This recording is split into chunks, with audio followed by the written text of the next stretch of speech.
Empower's monthly fee only makes sense when you're actually using its cash advance or budgeting features, because the app can quietly feel free until you realize key tools are locked behind eligibility and subscription status. By the end, you'll know what the Empower monthly fee is really paying for, what changes when you don't have it, and how to decide if it's worth keeping.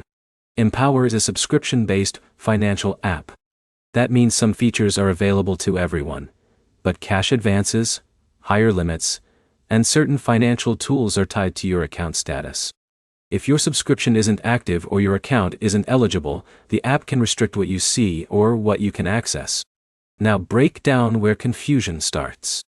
Most users assume the monthly fee guarantees cash advances. It doesn't.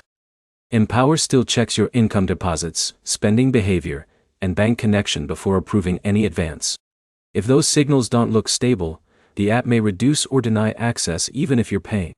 Next, look at what the fee is actually doing. The subscription mainly supports access to financial tools like cash advances, budgeting features, and spending insights. It's not just a payment for money.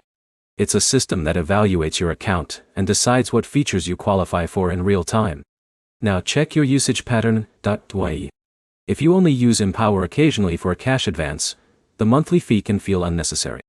But if you rely on it for frequent short-term cash access, the subscription becomes more relevant because it affects how often you qualify. Now, talk about account behavior. Empower constantly updates your eligibility based on bank activity.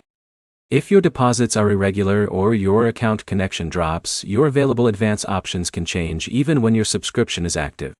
That's why some users think the fee stopped working, when it's actually their data changing. Now, consider value. The Empower monthly fee only makes sense if you regularly use multiple features, not just one.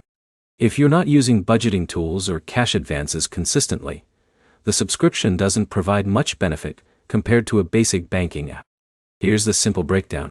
Empower's monthly fee is tied to access, eligibility, and account data signals rather than a guaranteed service.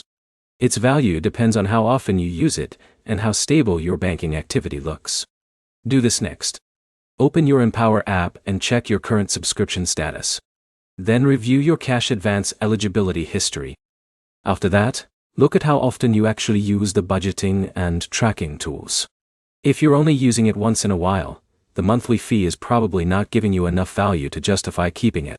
Empower works best when it's used as a full financial tracking tool, not just a quick cash advance app.